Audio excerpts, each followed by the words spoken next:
Hello, my name is WenmingYe. I'm a technical evangelist working for the Windows Azure evangelism team.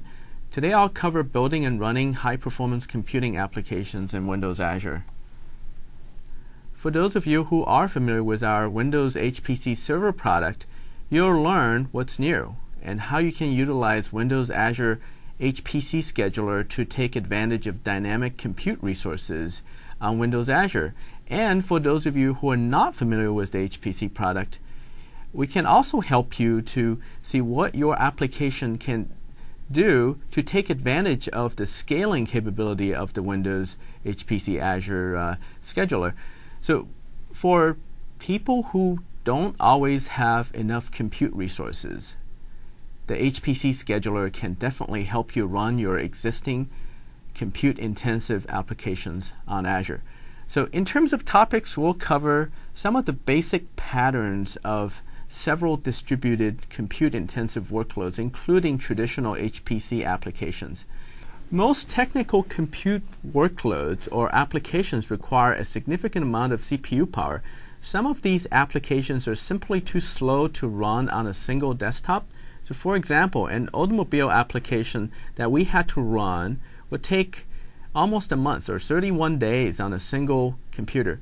The same application, when you run that in parallel on a 128-core small cluster, it simply took between 12 and 16 hours. As you can see, even though we didn't get perfect scaling, a cluster can save you a dramatic amount of time when it comes to having mission-critical applications. So divide and conquer is the basic idea of using a cluster to speed up your application, and given that it is possible. So dividing up the work into chunks is the basic strategies of having a cluster. So in the past, the cost of supercomputer limits people from being able to compete or being able to do the high fidelity simulations that they need. The elastic nature of the cloud allows you to potentially use as much compute power as you can afford, with an important benefit of paying for only what you need. There's no physical space, planning, or large initial capital investment that you will have to make. HPC, or high-performance computing, and Azure both seem to take advantage of massively parallel commodity hardware by parallelizing their application. So as a business gain more access to cheaper and better computing resources, they save time and money. For example, a premium car manufacturer that used to crash test almost 150 actual physical vehicles for every car model they had to design. So now they drastically cut that physical crash test need because they are able to simulate that process using HPC. Of course, that applies to many other industries, including financial, bioscience, and other engineering disciplines. Now you no longer have to own an expensive supercomputer. You can do a lot of these simulations cheaply on Windows Azure. Digital media rendering and encoding. This is becoming a major user for on-demand compute. Some of the smaller movie studios and digital content creators are rendering high-resolution content without having to own a cluster. Risk calculation uses massive amount of compute power. They're becoming a commonplace in financial and insurance institutions. Engineering modeling and simulation has always been the traditional use of HPC, but they're still struggling to find enough compute resources to simulate every part of a manufacturing process. Some of the computational life science are probably the world's largest users of computing power. And one of the largest computing centers that's being built in the US will try to simulate the world's largest run of a molecular dynamics simulation. So they will be using 5 petabytes of disk space per simulation, and the runs will take hundreds and thousands of cores to do, and it will be a few months per run. So Earth and Science, or oil and gas companies, are also saving millions of dollars by accurately predicting where the oil reserve is. And some of these technologies are able to allow us to simulate and figure out where the reserves are in a matter of a few feet, within a few feet. And data analytics has always demanded a lot of compute power as well. So people need to understand what their data looks like when they finish the simulation. MapReduce is a new way to handle large amounts of seemingly unimportant, unstructured data. So we'll talk about this in another session that is called the Hadoop on Azure that I will be presenting. So now let's look at some of the programming models that works well in parallel. For example, if you want to evaluate the risk of 100,000 stocks, and you have 1,000 computers, so you can evenly divide up the work and run 100 stocks evaluations on each of the computers that you have on your cluster, and get that done 1,000 times faster because you have 1,000 machines. So the way to tell if your application is embarrassingly parallel is pretty easy. So if each unit of the work of the task that you're trying to do is well defined and don't depend on each other. So in this case, each of the stock that you're evaluating is a unit of work. That applies to making a digital movie, earth science type of applications, and also for anything that each of unit of work is extremely well defined. So in MPI programming model, instead of solving a lot of smaller independent problems, you're solving one single large problem that can't really fit on one computer. But this time it's a bit more complex because these computers need to communicate and coordinate the massive communication that happens. So luckily, computer scientists have been working on this for the last 30, 40 years, and they have an optimal solution. There is a numerical, actually it's a communication library called MPI, or the message passing interface. So since it requires a lot of communication among all the computers that are doing the work, some of these applications are not able to do the work any faster when you throw more computers at it. This is called not being able to scale. The reason is because when the communication overhead exceeds the ability to communicate, and when there is dependency between all the processes, your compute process slows down.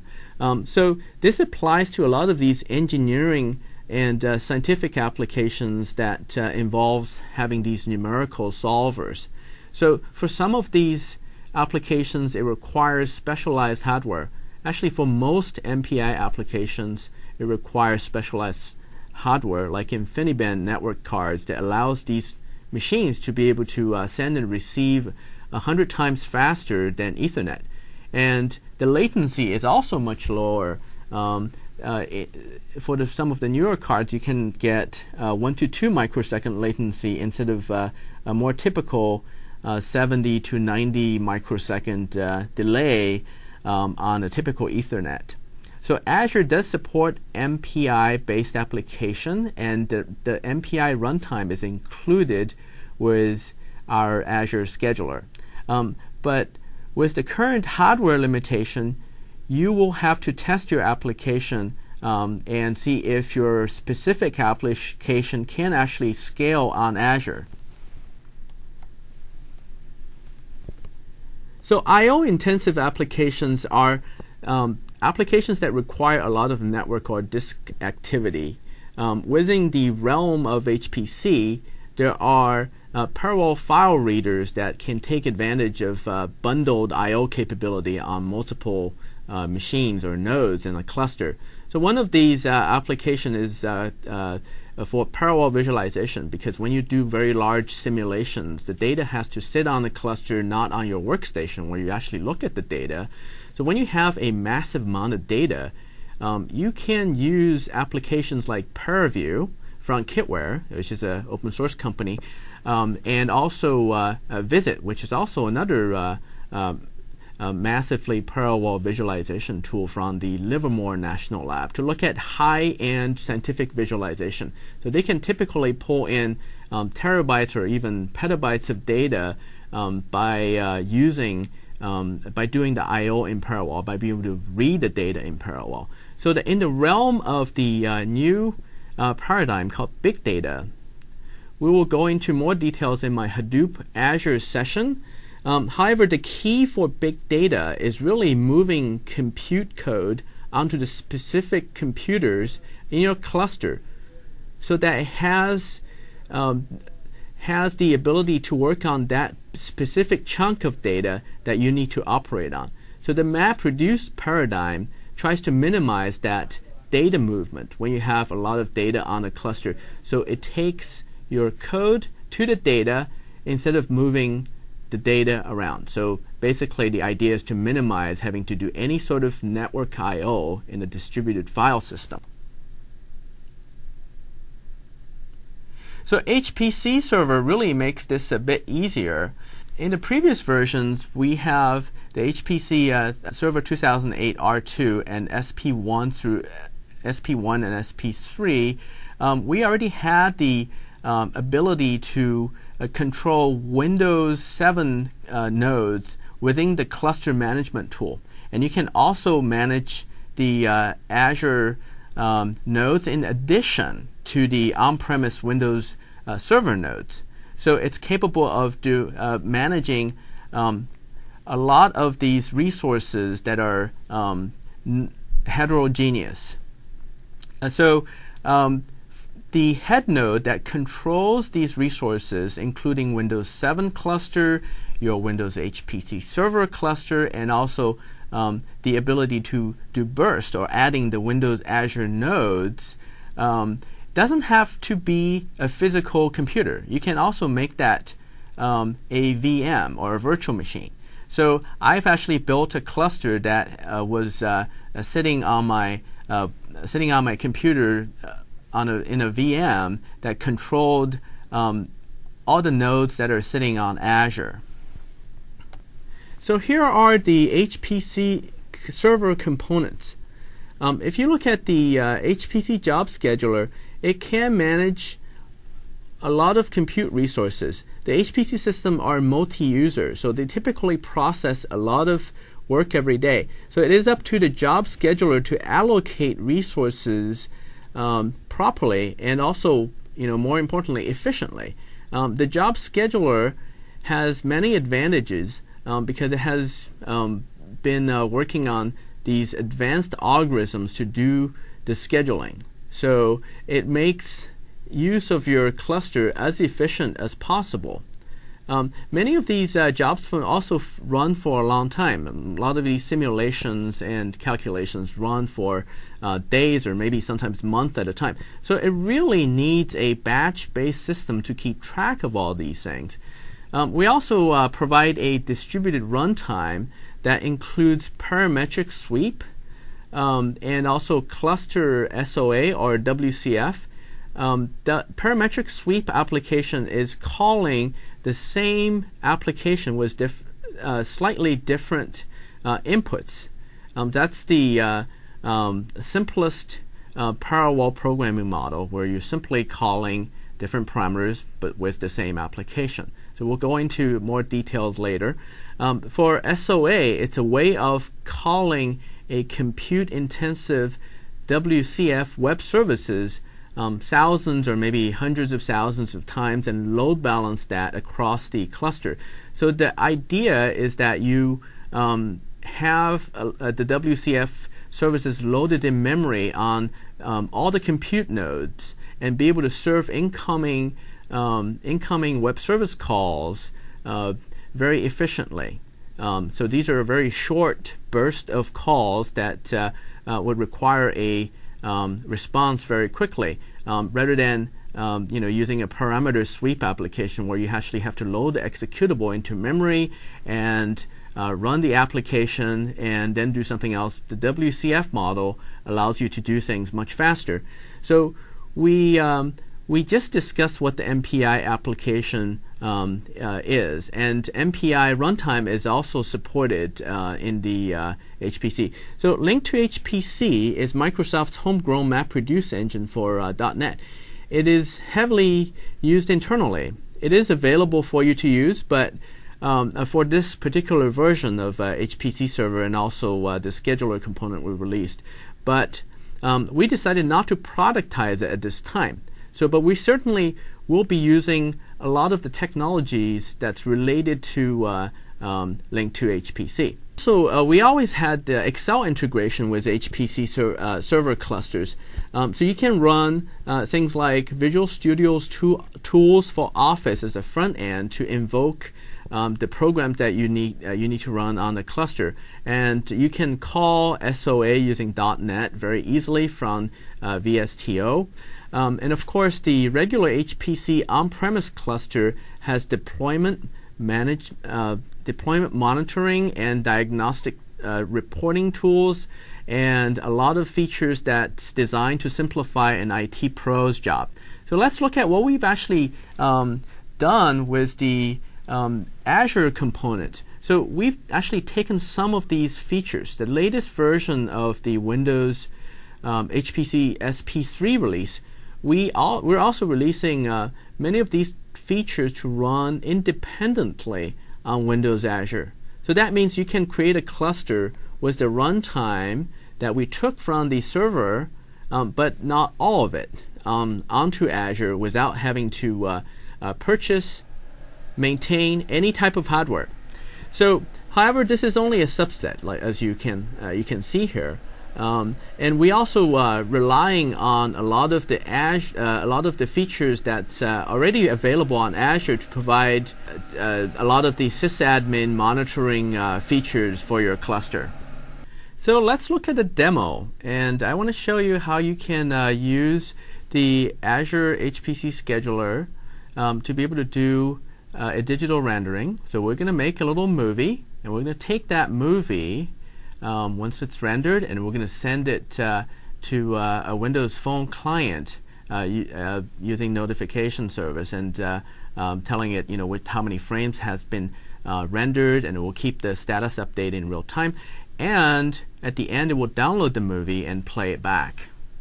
So here's the output of the a digital rendering service that I have deployed onto the cluster. So this is actually a much higher resolution a job that I did. So most of you probably know that making a 3D movie is particularly compute intensive. So we're taking each frame, have to generate a 3D physical model, and then render that using ray tracing. Ray tracing is a very expensive operation, but they are independent each unit of work. So for me to make this movie, I can distribute the rendering of each of these frames onto the cluster. It's very much similar to the stock example that I gave. So in this case, we're actually using an engineering application called OpenFOAM. So this is an actual physical model of a race car going through the air, and we're measuring for drag and lift of the vehicle. But for the purpose of this demo, we are simply using the frames that's auto-generated to use as a sample. So first of all, let's actually take a look at a little neat little Windows Phone application that I created to be able to talk to the cluster that I already deployed.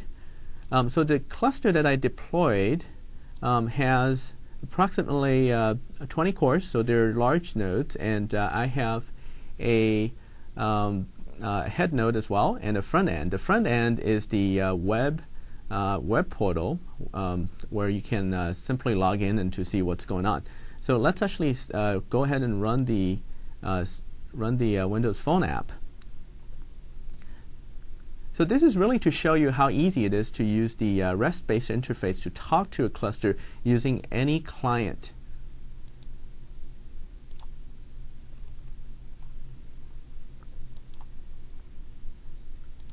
So let me type in my login and password.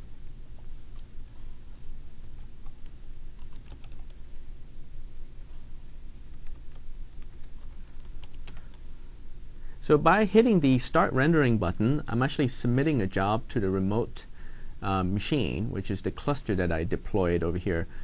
So let's look at the actual portal and to see what is happening with the job. We can monitor that what we have submitted over here.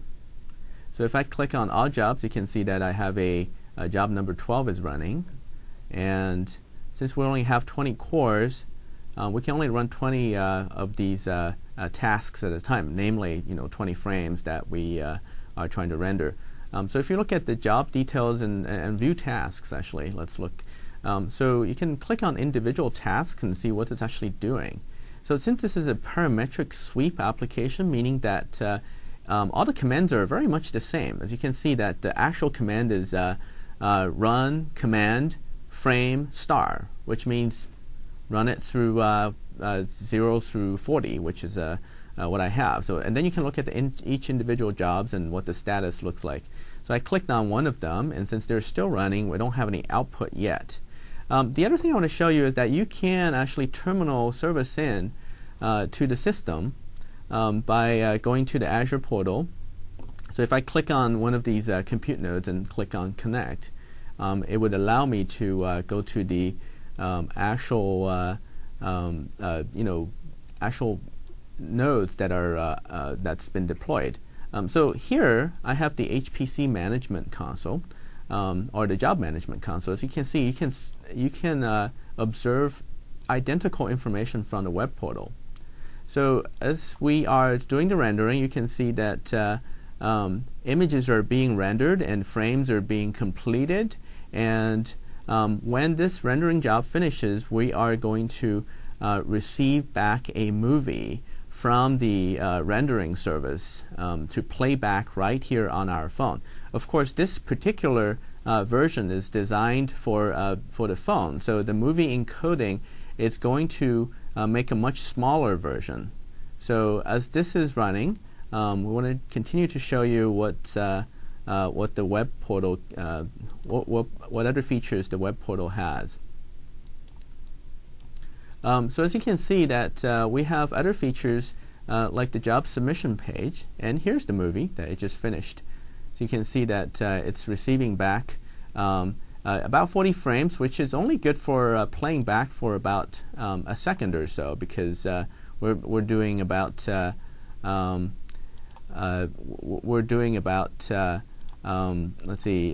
frames per second. So that's my little demo showing you that you can use the REST-based interface to talk to the cluster to let the cluster handle all the heavy lifting, even if you have a very thin client. So the job details tab gives you an idea of what the job looked like. So the image rendering job for device, that's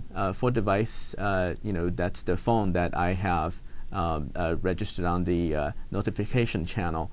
So the job resource that we use is per core, so each frame uses a core to do the actual work. So if I save the job as an XML file, I can resubmit the same job again through the web portal by going to New Job, a new job from XML. So you can save these, and they're rather easy to do. And if we actually take a look at the submission page, you can create a little template that allows you to save and resubmit the same type of jobs again. As you can see, you can do full job, parametric sweep type of job, or you can pretty much do what's suited for your particular job template. So let me also explain to you a little bit how what the actual job is doing for each of these tasks. Since we don't have file shares on Azure, we are actually doing something that's slightly more complicated than rendering images from a single command and where the share of the file is. So we actually have to pull files back from the blob storage. So let's look at the actual task and the details. So here's the command that we ran, but here's the actual actual results from each one of these. So it sets the environment variables, obviously, and then the next thing you do is you actually copy the frame from the blob storage. So there's the blob copy command, and you can use that utility. It's part of the Azure training SDK. And finally, you unzip it. Now you're ready to actually do the rendering. So the rendering is using the software called Aquis, which is an open source software you can download from the Aquis's website. So once I finished rendering that 3D structure into a frame, which is a ray traced output, you can copy that back to the blob storage. And of course, you need to clean up, because once you finish doing the work, you shouldn't be leaving files around. So, and one of the other things that we did for the phone demo is that we actually registered on the notification channel, and so we're able to receive toasts back from the phone. So let's actually look at how the deployment is done. So here's a look at the Windows Azure HPC deployment. So you have an Azure front-end node and an optional head node. So the head node is also hosting, the head node could, or the front end could be hosting the Windows HPC Azure scheduler. You can have as many compute nodes as you like. There's also a SQL Azure database that gets deployed to keep track of information about the cluster. So you will need Azure subscription, an HPC SDK, and also the Azure SDK 1.6 to be able to deploy your application. So let me show you an example how to do the actual deployment. So for the previous demo, I showed you how to take your Windows Phone client and run that against the Azure deployment that I've done. So here's the detail how you actually do the deployment. It's really fairly simple, and all you have to do is to fill out some basic informations and customize it for your application, and then by simply generating a template, and you will be able to deploy your cluster on Azure using Visual Studio. And here's the demo. So in the demo earlier, we showed you a very quick look at how the cluster works once it's been deployed. So let's actually look at the deployment process. So the first thing you have to do is to run the project as a elevated permission, so it has access to the certificate store. So let's click on the image rendering demo example. So obviously this particular example includes quite a few moving pieces. So the first part is the Azure services and the deployment part that's the base CS packages that you need to do the deployment. But let's actually look at the application we deployed. So we need a client, HTTP REST client, to talk to the cluster that we deployed. So that's by simply calling a submit a job via XML script. And we also have the HPC web gateway. And then there's the little phone app that we have. So the most important part of this entire package is the actual deployment configuration. So in here we have the CSDef. So as you can see, I created I can create the front end, and there's the head node, and there's a compute node. So these are the type of configurations we have. So you can change the VM size as you need to. So in order to do the deployment, you want to set the application configuration to be the default, or it's the startup project. And there's the CSDef, and then we also have the config file. So as you can see, the config file allows you to set up how many counts and the various information that you need to add to the configuration. So the head node we have 1, and for the compute node we also have 1 here for the default. But we might want to change that to 5 as needed, so we can when we do the deployment. So let's go ahead and set, since it's already set, but if you don't have it set, you want to go ahead and set it as a startup project. And then we want to hit Start Without Debugging. So that will compile the project and also bring up the helper screen for the HPC deployment toolkit. What it will do is it will ask you for a subscription, and it will ask you for various other information that's needed. So it looks like it's still compiling. It's taking a little bit of time. Deployment succeeded. So here is the sample Windows Azure application deployment helper window. So what you have to do is to enter the subscription ID and pick a certificate that you want, and also the service that you want to deploy it to, which you have to actually first set over here. So I already have that set. Here's the VS deployment. So you have to specify where it is. And another important piece is you have to set a database for it. So the back end of the HPC job scheduler uses a SQL Azure database. So as you can see that the location is going to be North Central US, and this is password and login that you use. As you can see that I logged into my little phone app using password and login that I typed in and created here. So if I hit the configuration, it's going to create a storage account, it's going to create a service, and do all the configuration. So since I already have a deployment there, over here, if I hit publish, it's going to actually override what I have already deployed out there. So this demonstrates how we can do a deployment using Visual Studio. Basically, you take the CS Basic package, and it requires you to install Azure SDK 1.6 and the HPC Scheduler SDK from download.microsoft.com.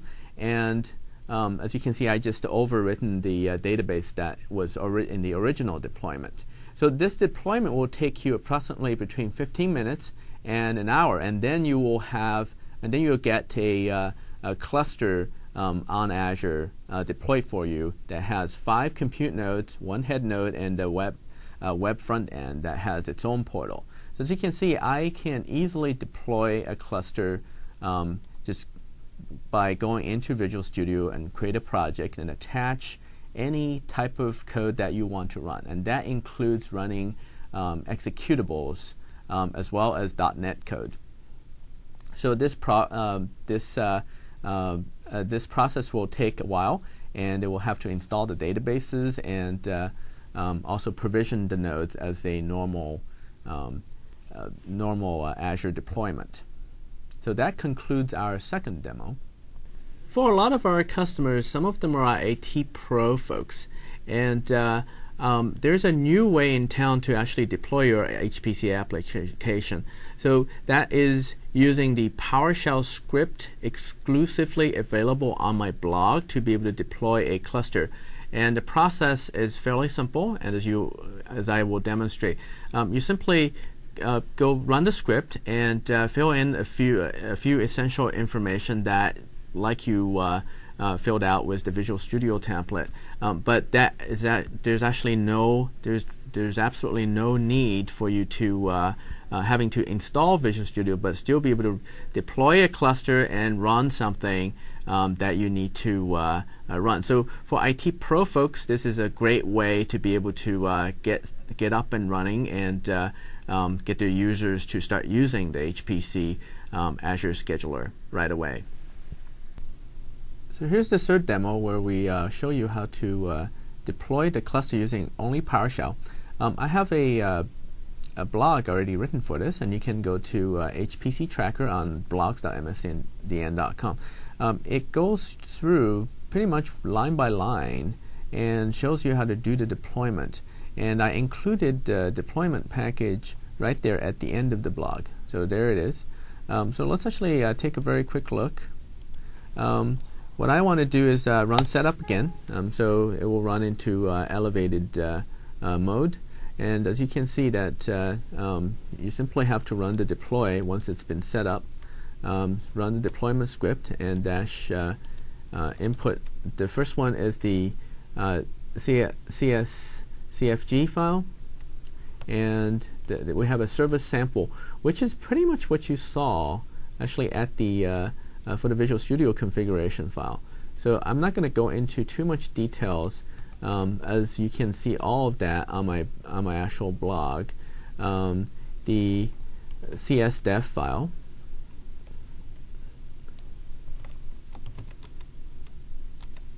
CSDEF file and the service configuration CSDEF file. So you press enter. You have to enter your subscription ID, and it's going to ask you for a certificate. So you just have to install that onto the management console. So one of these would be perfectly fine. So hosted service, go to management certificate, make sure that's installed, and let's continue the deployment here.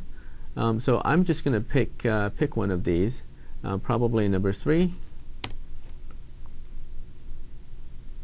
and I want to deploy it onto a hosted service.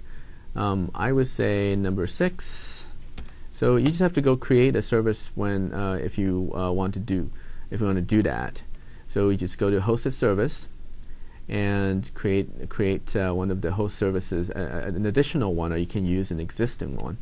In this case, I also need a storage account. I'm going to pick number 10, and there's quite a few of those that I'm using for various projects.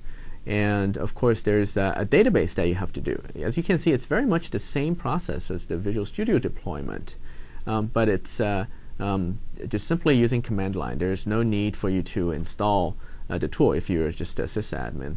And here I am going to take number 3. And you have to type in the SQL admin password. So let's see, you can go through the entire process using my blog, and it pretty much details everything for you. And it will show you that it will set up the database. As you can see, I typed in the admin password and password again, and then it will also it will go ahead and set up initialize the database. Do the deployment, set up the storage tables, and finally finish all the Azure deployment. And at the end, you'll see that your cluster will be deployed depending on what you want to have. And all of that information can be modified by using a notepad of the csconfig and also a csdef file. So if we go to code here, you can see that those 2 files are right there. So if I say notepad service config sample, you can change that in a row count, a number of rows you want. So I have 3 here for compute nodes, and also for head node I wanted 1, and also for the web role I just wanted 1. And you also can look at the service definition. Okay, so we looked at service definition. Let's look at service definition. There you go. And here is where you define whether what size of these VMs you want to be, and additional information, and what modules you have. There's the remote access module, the HPC head node, and then the front end. So this is pretty much all you have to do is to edit these 2 files and run the script, and suddenly you have an HPC cluster on Azure. Here's more details. Azure HPC Scheduler can be part of your ISV solutions for building applications. So one of the scenarios is an application bursting. So that is where your client application is talking to Azure using the REST interface, but the customer would have to deploy their own cluster. So I demonstrated that using the Windows Phone 7 movie rendering application demo. The second scenario is that you can actually hide the HPC deployment altogether by running the cluster as an ISV that provides a web-based interface to your user. The Windows Azure HPC Scheduler provides these sophisticated scheduling algorithms that allows you to be able to manage multi-user and multi-tenant type of applications that you want to build. So I'll only explain one of these scheduling algorithm here. Backfill means if you have two jobs that require 10 computers each. So when these resources sit idle for job number 1, job number 2 can actually take advantage of those. So it can use those idle resources of job 1, and you can learn more about these advanced scheduling mechanisms or algorithms on our HPC TechNet web page or on my blog. So once again, you can take advantage of these advanced infrastructure management capabilities of HPC by making that part, making the Azure HPC Scheduler part of your application. So by using the HPC Job Scheduler, you also get a tested and reliable component that is capable of handling very heavy distributed workload. One of the most important aspects of distributed applications is really testing. So our HPC scheduler has been tested very heavily, going through hundreds and actually millions of jobs submission, be able to handle these workload and be able to launch your jobs very efficiently. So also not to mention that the existing HPC applications requires runtime like MPI and parametric sweep and SOA. These runtimes are only available through the use of HPC Job Scheduler. So for developers and end users, you don't really need to learn two different systems on an on-premise or an on-Azure HPC system. So everything will look very familiar to you. So if you're doing programming or management, they're very much transparent to help you to move from on-premise to on-Azure or vice versa. So in fact, the recent training kit that we developed that require very little modifications to run the same on-premise and burst HPC applications entirely on Azure. So we took a burst application that I worked with one of the developer on. That was the very first time that I used it. I think it took us exactly 26 minutes on a phone call to get that same application working on Scheduler on Azure. So to wrap up, we'll review what we've learned today. So whether you're being a developer or simply a HPC user, you can use the Azure HPC scheduler to utilize the power of Azure. So once again, this applies to enterprise power users who demand additional resources or in-house developers. The custom HPC code base is about 60% of the entire HPC code base. So most HPC applications are actually developed in-house. So packaged software can also interface with HPC Job Scheduler to burst additional workload to Azure transparently. So finally, vendors can develop an entire software as a service solution using the scheduler as a component for your software. So here are more resources and links. The first link is the MSDN link for Windows HPC, and the second link is my blog, and Windows Azure Platform Training Kit is the third link. So for the Windows Azure Platform Training Kit, we'll have a lot of these HPC samples and demos published, so you can take a look at them and be able to use them as an example to implement your solution.